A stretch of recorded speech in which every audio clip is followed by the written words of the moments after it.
భాగస్వామ్యం పెంచడం, నీటి ద్వారా సంక్రమించే వ్యాధులను తగ్గించడం, పర్యావరణం ప్రజారోగ్యానికి ప్రాధాన్యత ఇవ్వడం, మాన్యువల్ స్కావెంజింగ్ నిర్మూలన చేయడం, ఇలాంటి అనేక లక్ష్యాలు పెట్టుకుని మొట్టమొదటిసారిగా చెత్త అంతా తీసుకొస్తే పొడి చెత్త అదే మరి తడి చెత్త వేరువేరుగా చేసి ఒక మెషిన్ కూడా తీసుకొచ్చాం. ఇంత మునుపు దీన్ని వేరువేరుగా చేయలేక చాలా అవస్థలు వచ్చి ఎక్కడికక్కడ కుప్పలు కుప్పలుగా చెత్త అంతా పేరుకుపోయే పరిస్థితి వచ్చింది. ఈ రోజటి నుంచి ఒకటే ఆదేశాలు ఇచ్చాం. కందుకూరులో ఆ మెషిన్ పనిచేస్తుంది. రాబోయే రోజుల్లో 25 మెట్రిక్ టన్నులు చెత్త ఇక్కడ తయారైతే ఆ రోజే కలెక్ట్ చేసి పూర్తిగా సెగ్రిగేషన్ చేసి రీసైక్లింగ్ పంపించే బాధ్యత ఈ ప్రభుత్వం తీసుకుంటామని చెప్పి కూడా నేను మీకు తెలియజేస్తున్నా. ఈరోజు ఇంకొక పక్కన మీరు చూస్తే నెల నెల నేను అధికార యంత్రాంగానికి నిర్దిష్టమైన టార్గెట్లు ఇస్తున్నాను. ఏం చేశారో మళ్లీ సమీక్ష చేస్తున్నాం. 5 సంవత్సరాలుగా చాలా వరకు నిర్లక్ష్యం జరిగితే ఆ నిర్లక్ష్యాన్ని తొలగించి వేగాన్ని పెంచే పరిస్థితి తీసుకొచ్చాం. 48 కోట్లతో 40,000 వ్యక్తిగత మరుగుదొడ్లు పోయిన నెలకు ఈ నెలకు నిర్మాణం చేశాం. 55 కోట్ల విలువైన 1650 కొత్త కమ్యూనిటీ శానిటరీ కాంప్లెక్స్లు కానీ కమ్యూనిటీ పబ్లిక్ టాయిలెట్స్ కానీ మంజూరు చేశాం. 30 కోట్లతో 1000 కమ్యూనిటీ శానిటరీ కాంప్లెక్స్లు కట్టినటిని వినియోగాన్ని తీసుకొచ్చాం. ఈరోజు మీరు చూస్తే దగ్గర 85 లక్షల మెట్రిక్ టన్నులు టౌన్స్ లో చెత్త పేరకపోయింది. దీంట్లో దగ్గర మొత్తం తీసిన తర్వాత ఇంకా 49 అంటే 36 లక్షల మెట్రిక్ టన్నులు ఇప్పటికే తీయగలిగాం. నారాయణ గారికి ఒకటే టార్గెట్ ఇచ్చాను.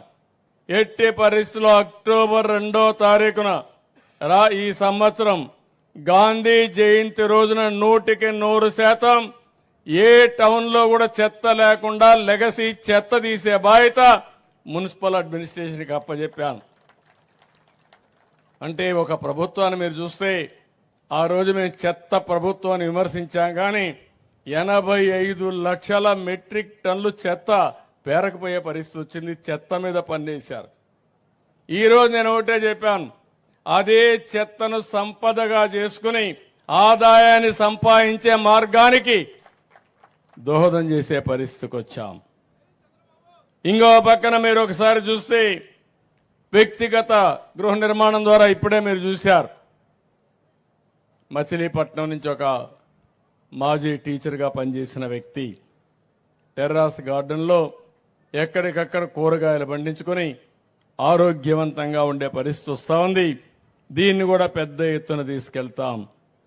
ఇంకో పక్కన నెల్లూరులో దగ్గర 10 మెగావాట్ వేస్ట్ ఎనర్జీ ప్లాంట్ పెట్టి 330 కోట్ల రూపాయలతో 620 మెట్రిక్ టన్నుల చెత్తను పూర్తిగా తొలగించే బాధ్యత తీసుకుంటాం. అది కూడా వీరిని తొందరలో పూర్తి అవుతుంది. ఇంకో పక్కన రాజమహేంద్రవరంలో 12 మెగావాట్ల కోసం వేస్ట్ ఎనర్జీ ప్లాంట్ ని 340 కోట్లతో నిర్మాణం చేస్తున్నాం. 640 కోట్ల రూపాయలు 640 టన్నుల వ్యర్థాలని వినియోగించే పరిస్థితి వస్తుంది. ఇంకో పక్క ఈరోజు చూశాను, ఇంకొడు గుంతలు కూడా ఎక్కడికక్కడ లేకపోతే అవన్నీ ఇచ్చారు. 60 కోట్లతో నరేగాలో ఈ పనులు చేస్తున్నారు. కమ్యూనిటీ సోక్ పిట్స్ కింద 40 కోట్లతో ఇచ్చారు. తొందరలోనే 300 గ్రామాలు ఓడిఎస్ ప్లస్ గా డిక్లేర్ చేసే పరిస్థితి వస్తుంది.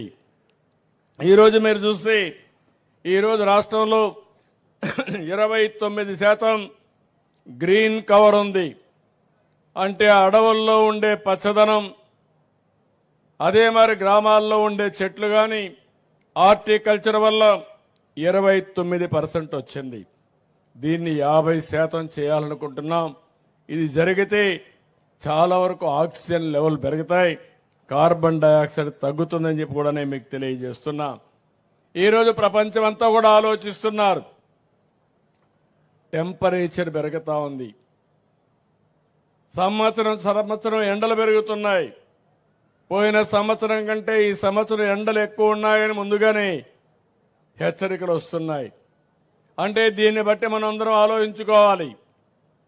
ఎప్పుడైతే వాతావరణ సమతుల్యం దెబ్బతింటుందో దీనివల్ల ఓసారి అధిక వర్షాలు వస్తాయి, అకాల వర్షాలు వస్తాయి, ఓసారి వర్షాలే పడవు.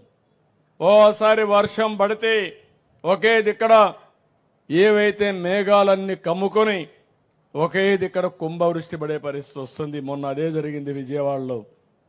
ఒకే రోజున ఒకే ప్రాంతంలో 40 సెంటీమీటర్లు వర్షపాతం పడిందంటే ఈ విషయం మీరు గుర్తుపెట్టుకోవాల్సిన అవసరం ఉంది. ఊర్లు ముంపుకు గురే